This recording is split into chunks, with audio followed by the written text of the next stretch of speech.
Good morning, सुप्रभात, राम राम आप सभी को। तो 9 फरवरी की सुबह 7 बज गए हैं और मनीष सर के करंट अफेयर्स क्लास में उमंग क्लासेस पर आपका स्वागत है।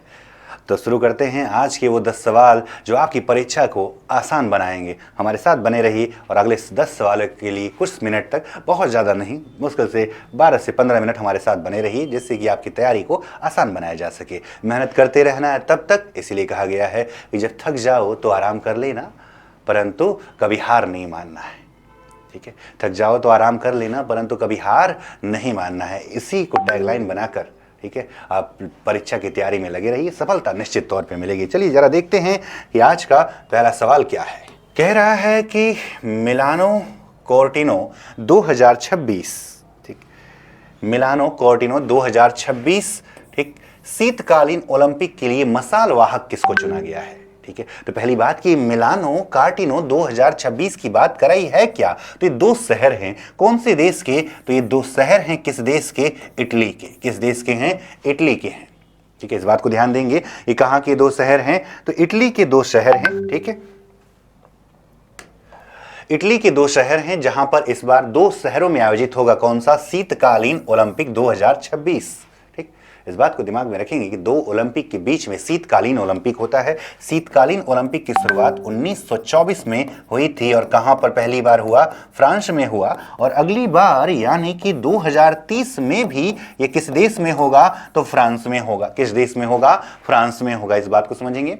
ठीक है, रही बात कि भारत भी योगदान भाग ले रहा है क्या इस वर्ष, तो भारत की अगर बात किया जाए तो भारत के दो सदस्य, भारत के कितने सदस्य, दो सदस्य इसमें क्या ले रहे हैं, भाग ले रहे हैं। कौन कौन से, तो आरिफ मोहम्मद खान और इस्टैनिजमाम इंगो। ठीक है, मात्र दो ही सदस्य क्वालिफाई कर पाए हैं किसमें, शीतकालीन ओलंपिक में भारत की तरफ से। रही बात कि मसाल वाहक किसको चुना गया, तो भारत के महान ओलंपियन खिलाड़ी जिन्होंने, ठीक है, राइफल में यानी कि 10 मीटर एयर राइफल में उन्होंने क्या जीता, स्वर्ण पदक। नाम जिनका क्या, अभिनव बिंद्रा। किसको चुना गया है, अभिनव बिंद्रा। तो पहले सवाल का जवाब हो गया। चलिए बढ़ते हैं जरा अगले सवाल। दूसरा क्या कह रहा है, राष्ट्रीय ओपेरा दिवस हर साल कब मनाया जाता है। ओपेरा क्या है, एक विशेष प्रकार का संगीत है जिसकी शुरुआत जो है सन 1500 एडी में हुई थी। किस देश में हुआ, तो सर इटली में हुआ था। कहां पे, इटली में हुआ था। ठीक है, भारत में भी मनाया जाता है। कब, 8 फरवरी को मनाया जाता है। ठीक, एक विश्व ओपेरा दिवस भी होता है, इसको भी ध्यान दीजिएगा। एक दिवस कौन सा होता है, विश्व ओपेरा दिवस। ये मनाया जाता है कब, 25 अक्टूबर को मनाया जाता है। 25 अक्टूबर को क्या मनाते हैं, विश्व ओपेरा दिवस। वहीं 24 अक्टूबर की अगर बात किया जाए तो 24 अक्टूबर को आप मनाते हैं संयुक्त राष्ट्र दिवस। स्थापना हुआ था किसका, यूएन का। तो संयुक्त राष्ट्र दिवस कब मनाते हैं, ठीक है, तो 24 अक्टूबर को। वहीं पर 27 जनवरी अंतर्राष्ट्रीय प्रलय स्मरण दिवस मनाया जाता है। 2 फरवरी को कई बार बता चुका हूं आपको, आर्द्र भूमि दिवस मनाया जाता है। चलिए जरा बढ़ते हैं अगला सवाल। तीसरा नंबर क्या कह रहा है, भारत का पहला बुजुर्ग बजट किस राज्य ने घोषित किया है।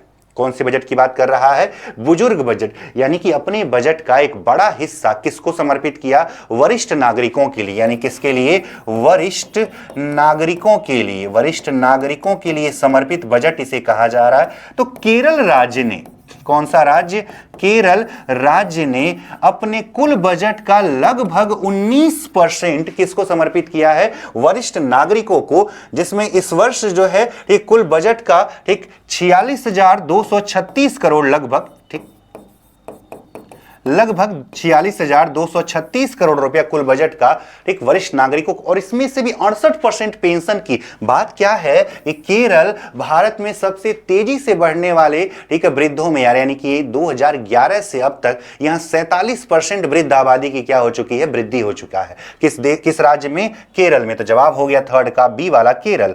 बढ़ता है चौथे सवाल पर। भारत की पहली क्वांटम वैली किस राज्य में आधारशिला रखी गई है। कौन सी बात कर रहा है, क्वांटम वैली। तो यहां पे कुछ और भी जानिएगा कि ड्रोन सिटी की स्थापना आंध्र प्रदेश के कुर्नूल में आयोजित हो रही है।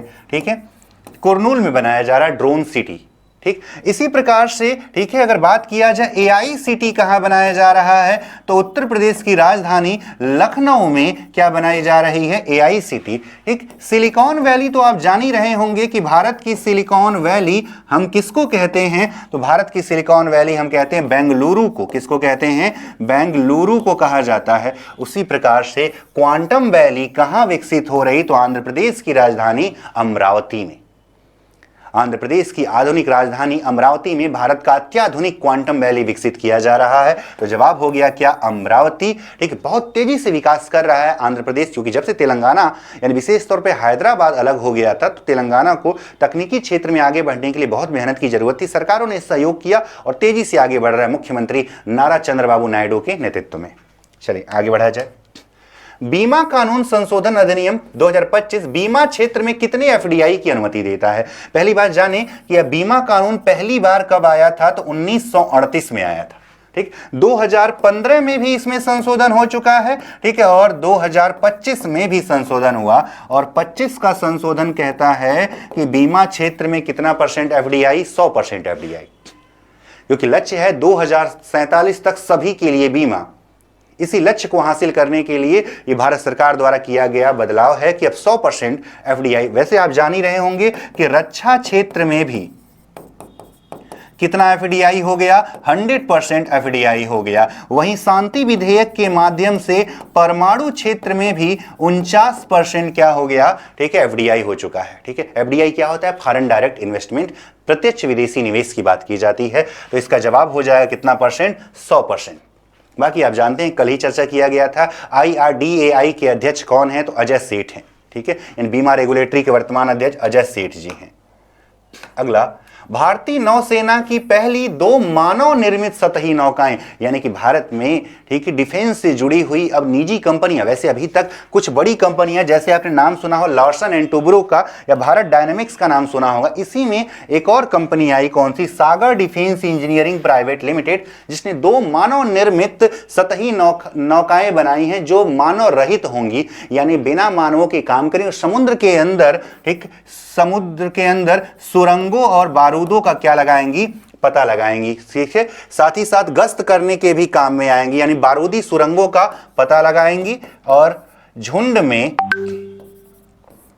बारूदी सुरंगों का पता लगाएंगी और झुंड में गश्त करने का काम करेंगी। ये 2 मानव निर्मित सतही नौकाएं, जिसे बनाया है सागर डिफेंस इंजीनियरिंग प्राइवेट लिमिटेड ने बनाया है।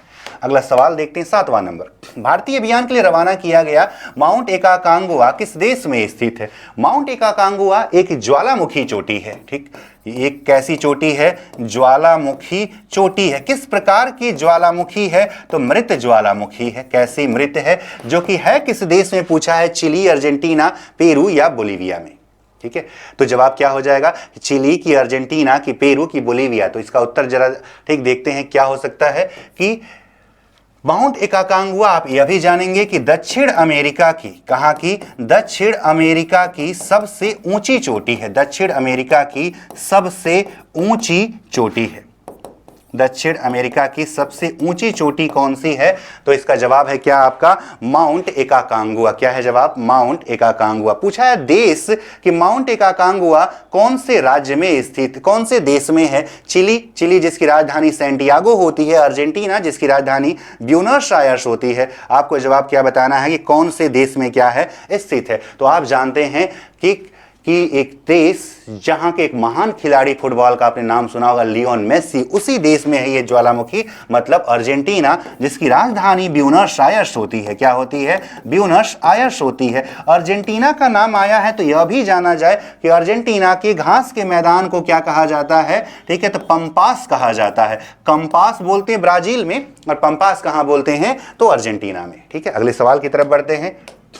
नल सरोवर पक्षी अभ्यारण्य किस तरह आजकल चर्चा में रहा, क्यों चर्चा में रहा, क्योंकि यहां पर 200 पक्षी प्रजातियों की 5 लाख से अधिक संख्या देखी गई है। कितनी प्रजातियों की, 200 पक्षी प्रजातियों की संख्या 5 लाख पार कर गई है, जो कि पिछले वर्ष 4.21 लाख था। 21% वृद्धि हुआ। नल सरोवर पक्षी अभ्यारण्य ये है कौन से राज्य में, तो गुजरात में है। गुजरात की जब बात करते हैं तो आप जानते हैं गुजरात में ही जंगली गधा अभ्यारण्य जो है कच्छ क्षेत्र में, बाकी कच्छ समुद्री, ठीक, कच्छ समुद्री अभयारण्य भी कौन से क्षेत्र में, कौन से राज्य में है? गुजरात में है। ठीक, इसके अलावा गिर नेशनल पार्क जो कि एशियाई शेरों का एकमात्र घर है, इसके अतिरिक्त वसंदा ठीक नेशनल पार्क, ये सब कौन से राज्य से जुड़े हैं? गुजरात से जुड़ा हुआ है। ठीक, अगला सवाल देखते हैं 9 नंबर।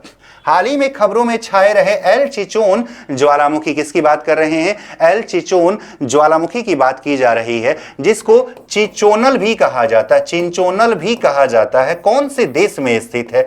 तो ये चियापास के पठार के पास स्थित है, और चियापास का पठार तो कौन से देश में है? यानी कि मैक्सिको में है। ठीक है, कहां पर? तो उत्तरी अमेरिका के, संयुक्त राज्य अमेरिका के जस्ट नीचे कौन सा देश पड़ता है? मैक्सिको। आप यह भी जानिए कि विश्व का सर्वाधिक सक्रिय ज्वालामुखी भी उत्तरी अमेरिका में ही है। विश्व का सर्वाधिक सक्रिय ज्वालामुखी ठीक उत्तरी अमेरिका यानी संयुक्त राज्य अमेरिका का एक द्वीप है, हवाई द्वीप, वहां पर है, और जिसका नाम क्या है? माउंट किलायू है। क्या नाम है? माउंट किलायू। वहीं सबसे ऊंचा ज्वालामुखी पूछता है तो आप कोटोपैक्सी बताते हो, सर्वाधिक ऊंचाई पे पूछता है तो आप ओजोस डेल सलाडो बताते हो, भूमध्य सागर का प्रकाश स्तंभ पूछता है तो आप क्या बता देते हो? ठीक है, तो स्ट्रोम्बोली बता देते हो। तो यह पिछले 150 वर्षों में कुछ विभिन्न बदलाव यहां देखे गए हैं। 8000 सालों में 12 बार फट चुका है ज्वालामुखी। मैक्सिको का सबसे तीव्र यानी कि सबसे सक्रिय ज्वालामुखी एल चिचोन किस देश में? मैक्सिको में, जिसकी राजधानी भी मैक्सिको सिटी होती है, जो कि उत्तरी अमेरिका का सबसे बड़ा शहर है। अगला, हक्की पिक्की जनजाति आजकल चर्चा में बनी रही, क्यों? हक्की का मतलब क्या होता है? पक्षी, और पिक्की का मतलब होता है पकड़ने वाला, यानी एक जनजाति जो पक्षियों को पकड़ती, विशेषतः काम करती हैं किसकी? जड़ी बूटियों का उत्पाद बना के उन्हें बेचते हैं। कौन सी जनजाति? हक्की पिक्की जनजाति। चर्चा में क्योंकि इसके 8 सदस्य मध्य अमेरिका में वीजा समाप्त होने पर फंस गए हैं, जिससे ये चर्चा में आ गए हैं। कौन सी जनजाति? तो हक्की पिक्की जनजाति। 2011 की जनगणना के अनुसार इनकी संख्या कितनी है? 11,892, जिनकी जनसंख्या कितनी है? 11,892। पूछा कौन सा राज्य से जुड़े हैं? तो कर्नाटक से जुड़े हैं। कहां से? कर्नाटक से। हक्की पिक्की जनजाति के लोग अपने को राणा प्रताप का वंशज मानते हैं। ठीक है, तो आज के सेशन के ये 10 सवाल रहे। ठीक, इसी प्रकार से रोज 7 बजे मिलते रहेंगे और आपकी करंट अफेयर्स की तैयारी को एक उम्दा आकार देते रहेंगे। हमारे साथ बने रहिए। मैं मनीष सिंह, उमंग क्लासेस से आपके साथ जुड़ा हूं। आज के लिए बस इतना ही। धन्यवाद।